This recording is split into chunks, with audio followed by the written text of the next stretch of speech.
তো দেখো সকালে আজকে কাজ বাজ সেরে নিয়ে ও বেদানা ছুলে দিল, তো অফিস যেতে হবে সেই কারণে আপেল আর বেদানা ছুলে দিল, আর কমলাটা গোটাই নিয়ে যাই। তো অফিসে টিফিন স্নান টান করে রেডি হয়ে, মানে রেডি মানে কি, এখন তো শুধু জামাটা পরে আর কি, চুলটা আঁচড়ানো আর কিছুই না।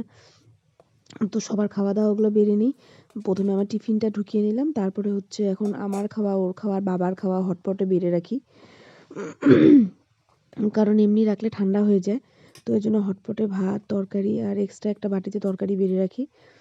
তো আজকে সেরকম কিছু রান্না হয়নি, খালি ফ্রিজে মাছও ছিল, মাছ ছিল, মাংসও আছে, কিন্তু কিছুই করিনি। কালকেও মাছ খাওয়া হয়েছে, সেই কারণে ভাবলাম যে আজকে আর কিছু করব না, যা আছে মানে আজকে হচ্ছে শুটকি মাছ দিয়ে একটা তরকারি করেছি, আর হচ্ছে বাঁধাকপি মাছের মাথা দিয়ে করেছি, আর কিছু করিনি। তো ভাবলাম যে খাওয়াগুলো বেড়ে নিই পটাপট খেয়ে, মানে এই সময় আর মানে কি বলবো, সকালবেলা এত তাল থাকে না, ভিডিও করার আর সময় হয় না।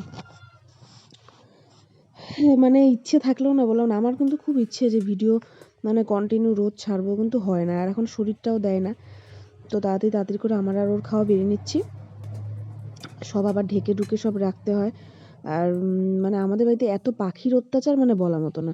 সব কিছু খাবারের উপরে শক্ত মানে ঢাকা, মানে একটা করে পাথর বা কিছু একটা দিয়ে রাখতে হয়, নাহলে সব উল্টে পাল্টে ফেলে দেয়। একদিন যেমন ডিম রান্না করেছি, মানে গোটা ডিম পাখি উঠিয়ে নিয়ে চলে গেছে, পরে গোটা তরকারিটাই ফেলানো গেছে, মানে এরকম একটা পরিস্থিতি। এই জন্য সবার খাওয়া বেড়ে আবার ঠিকঠাক করে ঢেকে, মানে এগুলো খাওয়া দাওয়া বাড়তে বাড়তেই আমার শেষ।